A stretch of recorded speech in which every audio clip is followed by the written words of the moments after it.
তো বন্ধুরা, গল্পটা শুরু হয় মেলিসা নামের এক তরুণীকে দিয়ে, যে শহরের ঝামেলা থেকে দূরে জঙ্গলে ফরেস্ট রেঞ্জার হিসেবে নতুন চাকরি করার স্বপ্ন পূরণ করতে যাচ্ছিল। আজ ছিল তার প্রথম দিন, তাই সে তার পর্যবেক্ষণ টাওয়ারের দিকে যাচ্ছিল। পথে তার প্রেমিক তাকে অনবরত মেসেজ পাঠাচ্ছিল। এই মেসেজগুলো মেলিসাকে কিছুক্ষণ তার ফোনে মগ্ন করে রেখেছিল, কিন্তু যেই সে রাস্তার দিকে ফিরে তাকালো, হঠাৎ সে রাস্তার মাঝখানে একজন লোককে দাঁড়িয়ে থাকতে দেখল। এই দৃশ্য দেখে সে ভয় পেয়ে গেল এবং সঙ্গে সঙ্গে গাড়ি থামাতে ব্রেক কষল। তারপর সে লোকটিকে খোঁজার জন্য গাড়ি থেকে নামলো, কিন্তু সেখানে কাউকে দেখতে পেল না। মেলিসা বুঝতে পারছিল না লোকটি হঠাৎ কোথায় চলে গেল। তারপর যেই সে গাড়ির দিকে ফিরল, সেই একই লোকটি হঠাৎ তার পিছনে এসে হাজির হলো। সে তাকে বকা দিয়ে বলল যে ওখানে দাঁড়িয়ে থাকাটা বিপজ্জনক, কিন্তু লোকটি কিছুই বলল না। সে শুধু ইশারায় তাকে বুঝিয়ে দিল যে তার কথা বলার অনুমতি নেই। মেলিসার কাছে এটা খুব অদ্ভুত লাগলো এবং সে ভাবতে শুরু করলো এই লোকটিকে। ঠিক তখনই স্যাম নামের আরেকজন লোক তার বন্ধুকে নিয়ে এসে পৌঁছালো। স্যাম ব্যাখ্যা করল যে তার বন্ধু একজন স্কিয়ার এবং সে জঙ্গলের এই এলাকাটি পর্যবেক্ষণ করছিল। এই কথা শুনে মেলিসার উত্তেজনা কিছুটা কমল, কিন্তু তারপর মেলিসা তাদের অস্ত্রগুলো লক্ষ্য করল, যা দেখে তার সন্দেহ হলো যে তারা শিকার করছে। এই কথা শুনে স্যাম ব্যাখ্যা করল যে তারা কেবল এলাকাটি পর্যবেক্ষণ করছিল এবং নিজেদের নিরাপত্তার জন্যই অস্ত্র বহন করছিল। সে আরও ব্যাখ্যা করল যে জঙ্গলে অস্ত্র বহনের ওপর কোনো নিষেধাজ্ঞা নেই, তাই চিন্তার কিছু নেই। মেলিসা তাদের থামানোর কোনো কারণ দেখল না, তাই সে তাদের যেতে দিল এবং এগিয়ে চলল। আরেকটু এগিয়ে সে তার পর্যবেক্ষণ টাওয়ারে পৌঁছালো, যেখানে একটি বন্ধ গেট ছিল। সে গাড়ি থেকে নেমে গেটটি খুলে ভেতরে গাড়ি চালিয়ে গেল। তারপর সে আবার নেমে গেটটি বন্ধ করতে শুরু করলো, কিন্তু সে খেয়াল করেনি যে তার গাড়ির রেডিও হঠাৎ বিকল হয়ে গেছে। যখন সে গেটটি বন্ধ করছিল, তখন দূরে একটি অচেনা গাড়ি দেখা গেল, যা দ্রুত গতিতে তার দিকে ছুটে আসছিল। মেলিসা আতঙ্কিত হয়ে গেটটি বন্ধ করার জন্য তাড়াহুড়ো করল। গাড়িটি ঠিক তার সামনে এসে থামল এবং গাড়ির ভেতরের অচেনা লোকটি তার দিকে একদৃষ্টে তাকিয়ে রইল, যা এক অস্বস্তিকর ও উত্তেজনাপূর্ণ পরিবেশ তৈরি করল। তাই কোনো ঝামেলায় না পড়ে মেলিসা গাড়িতে উঠে চলে যাওয়াই শ্রেয় মনে করল। এরপর সে তার পর্যবেক্ষণ টাওয়ারে পৌঁছালো। সেখানে সে বিলি নামের এক যুবককে দেখতে পেল, যাকে দেখে বেশ তাড়াহুড়োর মধ্যে মনে হচ্ছিল। মেলিসা তাকে পথে ঘটে যাওয়া অদ্ভুত ঘটনাটির কথা বলল, কিন্তু বিলি তার কথায় কোনো আগ্রহ দেখালো না। সে শুধু বলল ক্যাপ্টেন এজউড অজুহাত পছন্দ করেন না। এরপর সে বলল যে কাজটি খুব একটা কঠিন হবে না এবং সে প্রচুর অবসর সময় পাবে। সে এও উল্লেখ করল যে সে এই এলাকায় অনেক অদ্ভুত জিনিস দেখেছে। এই কথা শুনে মেলিসা কিছুটা ঘাবড়ে গেল। বিলির কথা শেষ হতেই সে দ্রুত গাড়ির চাবি নিয়ে কোনো সময় নষ্ট না করে চলে গেল। বিলি চলে যাওয়ার পর মেলিসা উত্তেজিত হয়ে পর্যবেক্ষণ টাওয়ারে উঠে পড়ল। সেখানে সে কিছু প্রয়োজনীয় জিনিসপত্র খুঁজে পেল। কিছুক্ষণ পর তার একঘেয়ে লাগতে শুরু করলো, তাই সে তার জিনিসপত্র ভেতরে নিয়ে যাওয়ার সিদ্ধান্ত নিল। এরপর সে রেডিওতে যোগাযোগ করার চেষ্টা করলেও জেনারেটর নষ্ট থাকায় রেডিওটি কাজ করছিল না। তাই সে সঙ্গে সঙ্গে নিচে নেমে জেনারেটরটি চালু করল। তারপর ঘড়ির দিকে তাকিয়ে সে বুঝতে পারল যে তার রিপোর্ট জমা দিতে দেরি হয়ে গেছে। অনেক চেষ্টার পর যখন সে রেডিওতে যোগাযোগ করল, তার বস প্রথম দিনই দেরি করায় অসন্তোষ প্রকাশ করলেন। মেলিসা কারণ ব্যাখ্যা করার চেষ্টা করতে থাকলো, কিন্তু বিড়ালটা যেমনটা বলেছিল ঠিক তেমনই হলো। তার বস তার কোনো অজুহাতই বিশ্বাস করলেন না এবং তাকে আরও দায়িত্বশীল হওয়ার পরামর্শ দিলেন। এরপর মেলিসা তার রিপোর্ট লেখার জন্য দূরবীন দিয়ে জঙ্গল পর্যবেক্ষণ করছিল। হঠাৎ একটি পাখি উড়ে এসে কাচের সাথে ধাক্কা খেয়ে নিচে পড়ে গেল। এতে সে চমকে উঠল। এরপর মেলিসা তার দিনের রিপোর্ট শেষ করে রেডিও বন্ধ করে দিল। প্রথম দিনেই যেসব ঝামেলার সম্মুখীন হয়েছিল তাতে সে কিছুটা হতাশ হয়েছিল, কিন্তু সে হাল ছাড়েনি। সে নিচে নেমে পাখিটিকে কবর দেওয়ার আগে তার একটি ছবি তুলল।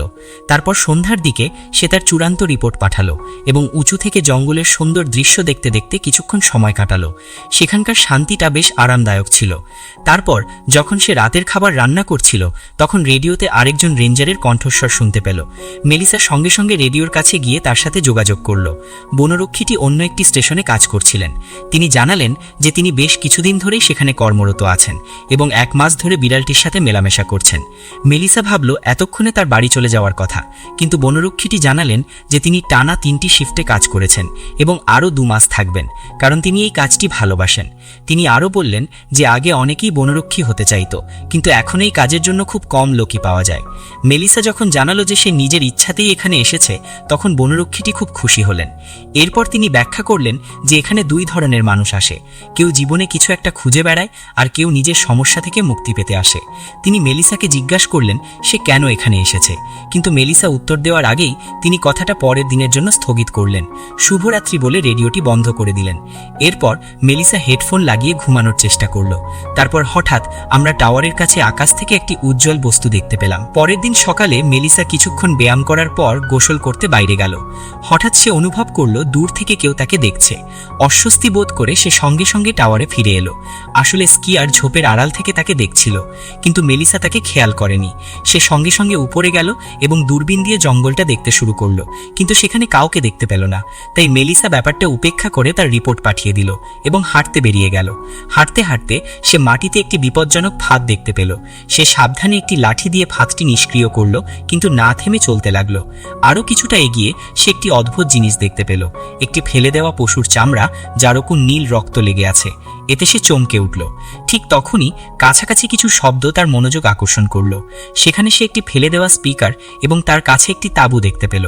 সে স্পিকারটি বন্ধ করে তাঁবুর ভেতরে উকি দিল, কিন্তু কাউকে দেখতে পেল না।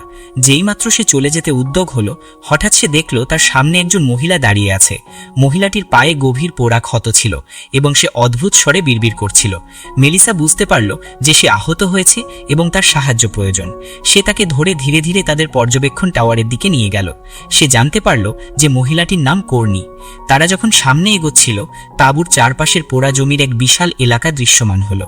টাওয়ারে পৌঁছে কর্নিকে সিঁড়িতে নামিয়ে দিল, আর সে ভয়ে ও আতঙ্কে অসংলগ্ন কথা বলতে থাকল। মেলিসা সিদ্ধান্ত নিল যে প্রথমে তার চিকিৎসার ব্যবস্থা করা জরুরি। তাই সে দ্রুত রেডিওর মাধ্যমে সাহায্যের জন্য ডাকতে এবং প্রাথমিক চিকিৎসার সরঞ্জাম আনতে উপরে গেল। কিন্তু সিঁড়ি বেয়ে উপরে ওঠার সময় তার সোলার প্যানেলটি দুর্ঘটনাবশত পড়ে ভেঙে গেল। মেলিসা নিজেকে শান্ত রাখল এবং সাহায্য চাওয়ার দিকে মনোযোগ দিল। সে রেডিওতে পরিস্থিতি জানালো এবং একটি উদ্ধারকারী দল চাইল। তাকে বলা হলো যে ক্যাপ্টেন এজউড কাছাকাছি টহল দিচ্ছেন এবং শীঘ্রই সেখানে পৌঁছে যাবেন। এই কথা শুনে মেলিসা সঙ্গে সঙ্গে একটি প্রাথমিক চিকিৎসার কিট নিয়ে নিচে ছুটে এলো। কিন্তু নিচে পৌঁছে সে দেখল যে কর্নি নেই।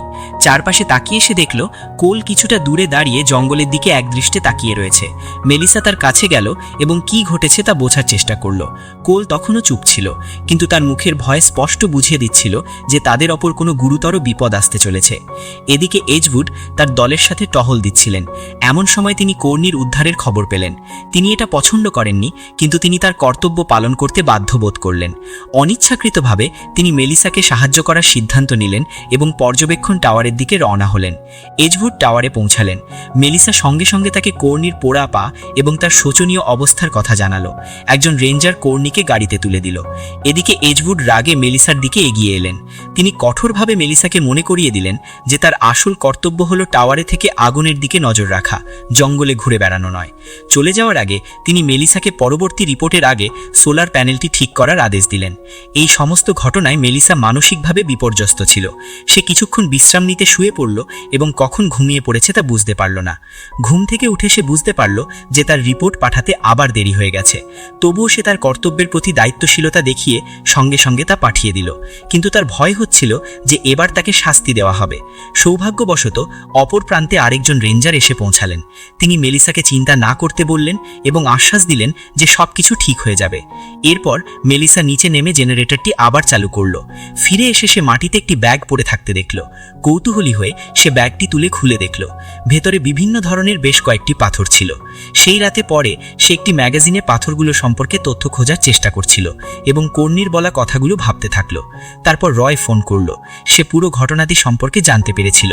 সে মেলিসাকে সাহস জোগালো এবং বলল যে যদি সে সময় মতো সাহায্য না করত তাহলে কোল হয়তো বাঁচতে পারত না। রয়ের কথায় মেলিসা কিছুটা স্বস্তি পেল এবং তার মনে হলো যে অন্তত সে তার দায়িত্বটি সঠিকভাবে পালন করেছে। এদিকে দূরের আকাশে একটি বিশাল ঝড় তৈরি হচ্ছিল। এরই মধ্যে স্কিয়ারকেও জঙ্গলে উদ্দেশ্যহীনভাবে ঘুরতে দেখা যাচ্ছিল।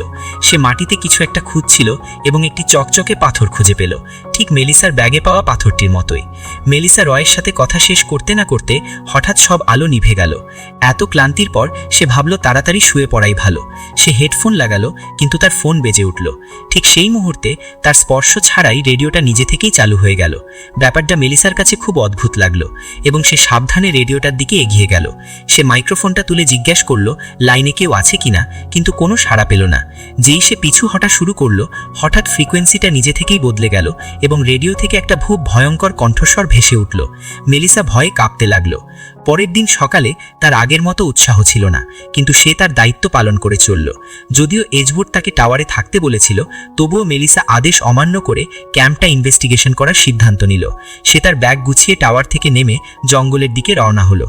পোড়া ক্যাম্পটার কাছে পৌঁছে সে ছবি তুলতে শুরু করলো। ঠিক তখনই একজন ক্যাম্পার এগিয়ে এসে তার সাথে কথা বলতে শুরু করলো। সে জানতে চাইল কি হয়েছিল। মেলিসার কাছে কোনো নির্দিষ্ট উত্তর ছিল না। সে শুধু এইটুকুই বলতে পারল যে এটা হয়তো কোনো পশুর আক্রমণ ছিল। ক্যাম্পারটি জিজ্ঞেস করলো, যেহেতু তার ক্যাম্প কাছেই, তাই মেলিসার চিন্তিত হওয়া উচিত। মেলিসা মনে মনে বুঝতে পারল যে এটা মোটেই কোনো পশুর আক্রমণ ছিল না। ভালুকের কাজ ছিল না, এটা ছিল অন্য কিছু এবং আরও অনেক বেশি বিপজ্জনক। কিন্তু মেলিসার আর কথা বলতে ইচ্ছে করছিল না, তাই সে চুপ করে রইল এবং নিজের কাজে ফিরে গেল। ক্যাম্পারটি তার নীরবতা বুঝতে পেরে নিজের ক্যাম্পে ফিরে গেল। যাওয়ার আগে সে মেলিসাকে সাবধানে থাকতে পরামর্শ দিল।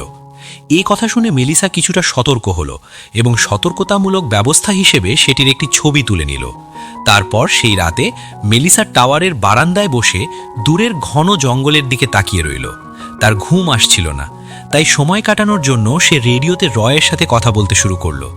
রয় আবার বোঝার চেষ্টা করলো মেলিসা তার জীবনে কি থেকে পালিয়ে বেড়াচ্ছে। মেলিসার মনে হলো সে খুব ব্যক্তিগত কিছু জিজ্ঞাসা করছে, কিন্তু সে ব্যাখ্যা করল যে তার স্ত্রী একজন মনোরোগ বিশেষজ্ঞ ছিলেন, তাই মানুষের আবেগ বোঝার ব্যাপারে তার কিছুটা অভিজ্ঞতা আছে। কথা বলতে বলতে মেলিসা জানতে পারল যে রয়ের স্ত্রী সম্প্রতি মারা গেছেন। এটা শুনে মেলিসা দুঃখ পেল, কিন্তু রয় বলল যে এই টাওয়ার থেকে যখন সে গাছপালা আর পাহাড়ের দিকে তাকায়, তখন তার স্ত্রীর কেবল ভালো স্মৃতিই মনে পড়ে। রয়ের কথা শুনে মেলিসা তার সাথে একাত্মতা অনুভব করল, তাই সে তার অনুভূতিগুলো বলতে শুরু করল। সে ব্যাখ্যা করল যে সে তার জীবনে নতুন কোনো অর্থ খুঁজে পেতে এখানে এসেছে। সে তার পুরনো জীবনে সুখী ছিল না এবং সে ভেবেছিল এই জায়গায় থাকলে তার সেরে উঠতে সাহায্য হবে। সে এটাও বুঝতে পারল যে সে তার সমস্যাগুলো থেকে পালিয়ে বেড়াচ্ছে, কিন্তু রয় তাকে তার ভয়ের মুখোমুখি হতে এবং যা তাকে সত্যিকারের সুখ এনে দেবে তা করতে উৎসাহিত করল। পরের দিন সকালে মেলিসা যথারীতি তার কাজগুলো শেষ করে দ্রুত জঙ্গলের দিকে রওনা দিল। সে আগে যে রহস্যময় লোকটিকে দেখেছিল তাকে সেই একই জঙ্গলে ঘোরাঘুরি করতে দেখা গেল। জঙ্গলের ভেতরে এগোতে এগোতে মেলিসা হঠাৎ কিছু ভয়ঙ্কর শব্দ শুনতে পেল। শব্দটা ক্রমশ জোরালো হতে লাগলো, যার ফলে সে ভয়ে দৌড়াতে শুরু করলো। কিন্তু দৌড়ানোর সময় তার পা একটি লুকানো ফাঁদে আটকে গেল। সে নিজেকে মুক্ত করার চেষ্টা করল, কিন্তু তার পায়ের তীব্র ব্যথা বাড়তে লাগলো, আর সেই একই ভয়ঙ্কর শব্দ আবার তার চারপাশে প্রতিধ্বনিত হওয়ায় তার ভয়ও বেড়ে গেল। ঠিক তখনই সেই রহস্যময় লোকটি এসে মেলিসাকে ফাঁদ থেকে পালাতে সাহায্য করল। যদিও সে তাকে মুক্ত করেছিল, মেলিসা তবুও তাকে বিশ্বাস করতে পারছিল না। ব্যথার কারণে সে ঠিকমতো দাঁড়াতেও পারছিল না এবং ভাবতে শুরু করলো যে সে হয়তো আর হাঁটতে পারবে না। এটা বুঝতে পেরে লোকটি সঙ্গে সঙ্গে তাকে টাওয়ারে নামিয়ে দেওয়ার প্রস্তাব দিল। মেলিসা হতবাক হয়ে গেল, কারণ সে তাকে তার লুকো টাওয়ারের কথা কখনো বলেনি। লোকটি দাবি করল যে মেলিসাই তাকে প্রথম বলেছিল, কিন্তু এখন তার বলা সব কিছুই মেলিসার কাছে অদ্ভুত লাগছিল। এটা ভেবে সে ধীরে ধীরে পিছিয়ে যেতে লাগলো, এটা স্পষ্ট করে দিয়ে যে তার আর লোকটির সাহায্যের প্রয়োজন নেই। লোকটি তার বিশ্বাস অর্জনের জন্য যথাসাধ্য চেষ্টা করছিল, কিন্তু মেলিসা সতর্ক থেকে তার থেকে দূরে সরে যেতে শুরু করলো। হঠাৎ লোকটি রেগে গেল এবং জোর দিয়ে বলল যে তাকে যে কোনো মূল্যে মেলিসাকে ফিরিয়ে নিয়ে যেতেই হবে। এটা শুনে মেলিসা আতঙ্কিত হয়ে পড়ল, কিন্তু সে সঙ্গে সঙ্গে সাহস সঞ্চয় করে তার বেয়ার স্প্রে বের করল এবং লোকটির দিকে তাক করল। লোকটি তার কাজকে অন্যায় বলল এবং রাগে ঘোষণা করল যে মেলিসার কাছে এমন কিছু আছে যা তার। সে সতর্ক করে দিল যে মেলিসা তার কথা শুনুক বা না শুনুক, সে ওটা নিয়ে নেবে। লোকটি এগিয়ে আসতেই মেলিসা সঙ্গে সঙ্গে তার ওপর বেয়ার স্প্রে ছিটিয়ে দিল, কিন্তু তাতে কোনো কাজ হলো না। এতে লোকটি আরও বেশি ক্ষিপ্ত হয়ে উঠল। সে মেলিসার হাত থেকে স্প্রেটা ছিনিয়ে নিয়ে তাকে তার সাথে যেতে জোর করতে লাগল। ইতিমধ্যে স্যাম এবং বাক এসে পৌঁছালো এবং পরিস্থিতি বুঝতেই স্যাম সঙ্গে সঙ্গে মেলিসাকে ধরে পেছনে ঠেলে দিল, আর বাক লোকটিকে থামাতে তার সামনে এসে দাঁড়ালো। লোকটি বাকের দিকে এগিয়ে যেতেই থাকলো। বাক তার বন্দুক দিয়ে গুলি করার চেষ্টা করল, কিন্তু লক্ষ্য ভ্রষ্ট হলো। তারপর পরের মুহূর্তেই লোকটি বাকের কাছে পৌঁছে তার গলা চেপে ধরল। এরপর সে বাকের পকেট থেকে একটি অদ্ভুত বস্তু বের করে আনলো এবং সঙ্গে সঙ্গে নৃশংসভাবে বাককে হত্যা করল। এই ভয়াবহ দৃশ্য দেখে আতঙ্কিত হয়ে স্যাম এবং মেলিসা নিজেদের জীবন বাঁচাতে দ্রুত গাড়ির দিকে দৌড়ে গেল। তারা সঙ্গে সঙ্গে গাড়িতে উঠে গাড়ি চালিয়ে চলে যাওয়ার চেষ্টা করল, কিন্তু স্যাম গাড়ি চালু করতেই সেই রহস্যময় লোকটি হঠাৎ আবার আবির্ভূত হলো, মেলিসার ঠিক পাশে দাঁড়িয়ে তার দিকে এক দৃষ্টিতে তাকিয়ে। গাড়িটি চলতে শুরু করার আগেই লোকটি তার অলৌকিক শক্তি ব্যবহার করে গাড়িটি থামিয়ে দিল। মেলিসা দ্রুত প্রতিক্রিয়া করল। সে স্যামের ধনুকটি তুলে নিয়ে লোকটির দিকে তাক করল। এটা দেখে লোকটি গাড়ি থেকে নেমে গেল এবং তাদের সতর্ক করে দিল যে শীঘ্রই আবার দেখা হবে। যাওয়ার পথে স্যাম মেলিসার উপর রেগে গেল, কারণ সে তাকে এখানকার অদ্ভুত এবং বিপজ্জনক লোকদের সম্পর্কে আগেই সতর্ক করেছিল। মেলিসা তখনও হতবাক ছিল এবং বুঝতে পারছিল না লোকটি কে ছিল। স্যাম স্পষ্ট করে বলল যে এটাই কোনো সাধারণ মানুষ ছিল না, এটা ছিল এক পৈশাচিক প্রাণী। মেলিসার মন আরও অস্থির হয়ে গেল। সে স্যামকে জিজ্ঞাসা করল স্কোয়ার কোথায়। স্যাম বলল তারা তাকে খুঁজে বের করতে যাচ্ছে, কারণ আক্রমণের সময় সে উধাও হয়ে গিয়েছিল। তারা এগিয়ে গেল এবং কিছুটা দূরে স্কোয়ারকে আহত অবস্থায় পড়ে থাকতে দেখা গেল। স্যাম সঙ্গে সঙ্গে নিচে নেমে স্কোয়ারকে সাহায্য করতে গেল আর মেলিসাকে গাড়িতে থাকতে বলল। কিন্তু তখনই মেলিসা লোকটিকে ফিরতে আসতে দেখল। সে আতঙ্কিত হয়ে স্যামকে সতর্ক করার জন্য হর্ন বাজালো। সে গাড়ি চালু করার চেষ্টাও করল, কিন্তু গাড়ি চালু হলো না। যখন সে পিছনে তাকালো, দেখল লোকটি ঠিক তার পাশেই দাঁড়িয়ে। সে সজোরে গাড়ির দরজা খুলে মেলিসাকে ধরতে যাচ্ছিল। ঠিক তখনই স্যাম পেছন থেকে তার ওপর আক্রমণ করে তাকে মাটিতে ফেলে দিল। স্যাম তাকে থামানোর জন্য আপ্রাণ চেষ্টা করছিল এবং তাদের মধ্যে এক তুমুল লড়াই শুরু হলো। এর মাঝেই স্যাম তার পকেট থেকে চকচকে পাথরটি বের করে লোকটির মনোযোগ অন্যদিকে সরিয়ে দেওয়ার জন্য ছুঁড়ে মারল। পাথরটি পড়ার সাথে সাথে লোকটি এক মুহূর্তের জন্য থেমে গেল, কিন্তু স্যাম সুযোগটা হাতছাড়া করল না এবং সঙ্গে সঙ্গে তাকে ধরে গলা চেপে ধরল। এই সুযোগে মেলিসা দৌড়ে গিয়ে কাছের একটি কেবিনে লুকিয়ে পড়ল, কিন্তু লোকটি দ্রুত স্যামকে কাবু করে তাকে ছুরিকাঘাতে হত্যা করল। সে স্যামের কাছ থেকে অদ্ভুত বস্তুটি নিয়ে মেলিসার দিকে এগোতে শুরু করল। মেলিসা নিজেকে টেনে নিয়ে যাওয়ার চেষ্টা করল, কিন্তু লোকটি তাকে খুঁজতেই থাকলো এবং বলল যে সে শুধু মেলিসা যা এনেছিল তাই চায়। সে তাকে সতর্ক করে দিল যে পালানোর কোনো জায়গা নেই। যদি সে রাজি হয় তাহলে লোকটি তাকে ছেড়ে যেতে পারে। তারপর সে কাছের একটি তাঁতুর দিকে গেল। মেলিসা সেখানে লুকিয়ে আছে ভেবে সে একটি ফাঁদের সুযোগ নিয়ে অন্য পাশ দিয়ে পালিয়ে গেল। ঠিক তখনই স্কোয়ার আবার আবির্ভূত হলো। সে লোকটিকে জিজ্ঞাসা করল যে সে তাকে কি করেছে। লোকটি হেসে বলল, আমি তোমাকে এমন এক উপহার দিয়েছি যা তোমার মানব দেহ কখনো দিতে পারত না। এটা বুঝতে পেরে স্কোয়ার মেলিসাকে পালিয়ে যেতে বলল এবং নিজেই লোকটির মুখোমুখি হলো। কিন্তু লোকটি বিদ্যুতের গতিতে তার দিকে এগিয়ে এসে একের পর এক আঘাতে স্কোয়ারকে হত্যা করল। লড়াইয়ের মাঝেই সেই রহস্যময় লোকটির চোখ আবার মেলিসার উপর স্থির হলো। মেলিসা ভয়ে পিছিয়ে গিয়ে পালানোর চেষ্টা করল, কিন্তু তার অতিমানবীয় গতি ব্যর্থ হলো এবং মুহূর্তের মধ্যেই লোকটি ঠিক তার সামনে এসে দাঁড়ালো। মেলিসা কাছের একটি লাঠি তুলে নিজেকে স্থির করার চেষ্টা করল। তার মনে একটাই প্রশ্ন ছিল, এই লোকটা তার কাছে কি চায়। লোকটা শুধু হাসল, যেন সে জানত যে মেলিসা এখনও সত্যিটা জানে না। মেলিসা তাকে আক্রমণ করার চেষ্টা করল, কিন্তু সে সহজেই তার আক্রমণ প্রতিহত করল। এরই মাঝে মেলিসা লোকটির কবজিতে পড়া একটি অদ্ভুত তাবিজ লক্ষ্য করল। লোকটির অঙ্গভঙ্গি স্পষ্ট ইঙ্গিত দিচ্ছিল যে এটি আরও বড় কিছুর একটি ছোট অংশ এবং মেলিসা এর একটি গুরুত্বপূর্ণ বিষয় সম্পর্কে অবগত ছিল না। এরপর সে মেলিসার চুল ধরে তাকে টেনে নিয়ে যেতে শুরু করল, কিন্তু মেলিসা মাটি থেকে একটি পাথর তুলে তার কবজিতে সজোরে আঘাত করল। এতে তাবিজটি ক্ষতিগ্রস্ত হলো। এটা দেখে লোকটি উন্মত্ত হয়ে উঠল এবং মেলিসাকে আক্রমণ করতে উদ্যত হলো। কিন্তু তখনই মেলিসা সেই একই পাথর দিয়ে তার মাথায় সজোরে আঘাত করল এবং কয়েক সেকেন্ডের মধ্যেই তার মাথা থেকে নীল রক্ত ঝরতে শুরু করল। সুযোগ পাওয়া মাত্র মেলিসা সেখান থেকে পালিয়ে গেল। মাথা থেকে নীল রক্ত ঝরতে দেখে লোকটি আরও বেশি ক্ষিপ্ত হয়ে উঠল। লোকটি মেলিসাকে তাড়া করতে থাকল, কিন্তু তার শরীর দুর্বল হয়ে পড়ছিল। এরপর মেলিসা দৌড়ে তার পর্যবেক্ষণ টাওয়ারে চলে গেল। সে দ্রুত উপরে উঠে অজানা পাথরগুলো লুকিয়ে রাখল এবং আত্মরক্ষার জন্য একটি এক্স চিহ্ন তুলে নিল।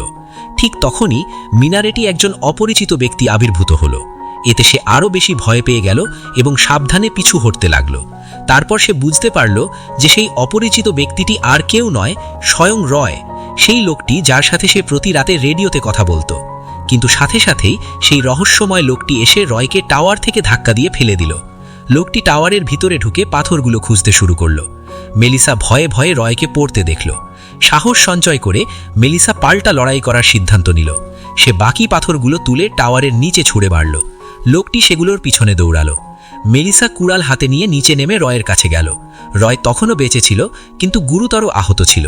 এদিকে লোকটি পাগলের মতো পাথর খুঁজতে খুঁজতে আতঙ্কিত হয়ে পড়ল, কিন্তু সে বুঝতে পারল যে এটা একটি সাধারণ পাথর। সে রাগে মেলিসার দিকে তেড়ে গেল এবং যেই মুহূর্তে সে আক্রমণ করতে গেল, মেলিসা কুড়াল দিয়ে তার কাঁধে আঘাত করল, যার ফলে সে যন্ত্রণায় মাটিতে পড়ে গেল এবং মেলিসা ক্লান্ত হয়ে বসে পড়ল। সেই মুহূর্তে আমরা জানতে পারি যে এই প্রাণীটি তার চেতনা যে কোনো দেহে স্থানান্তরিত করতে পারে। হঠাৎ রয়ের বদন অদ্ভুতভাবে কাঁপতে এবং থরথর করে নড়তে শুরু করল, যেন প্রাণীটি তাকে নিয়ন্ত্রণ করার চেষ্টা করছে। রয়ের নড়াচড়া দেখে মেলিসা আতঙ্কিত হয়ে গাড়ির দিকে দৌড়ে গেল।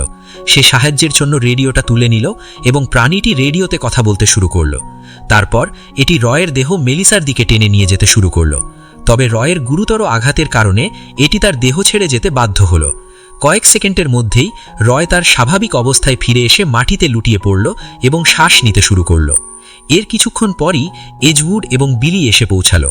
মেলিসার ভীত অবস্থা দেখে এজউড আর তাকে কোনো প্রশ্ন করল না। সে সঙ্গে সঙ্গে তাকে গাড়িতে তুলে নিয়ে যাওয়ার প্রস্তুতি নিল। বিড়ালটিকে সেখানে দেহগুলি এবং চারপাশ পরীক্ষা করার জন্য রেখে যাওয়া হলো।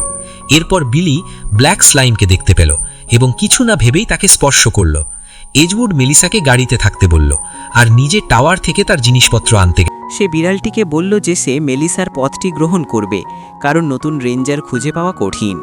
এরপরে এজউড মেলিসাকে নিয়ে চলে গেল আর বিড়ালটি একটি সরবরাহের বালতিতে পাথরটি খুঁজে পেল। অবশেষে আমরা জানতে পারি যে প্রাণীটি এখন বিড়ালটির শরীরে প্রবেশ করেছে আর এখানেই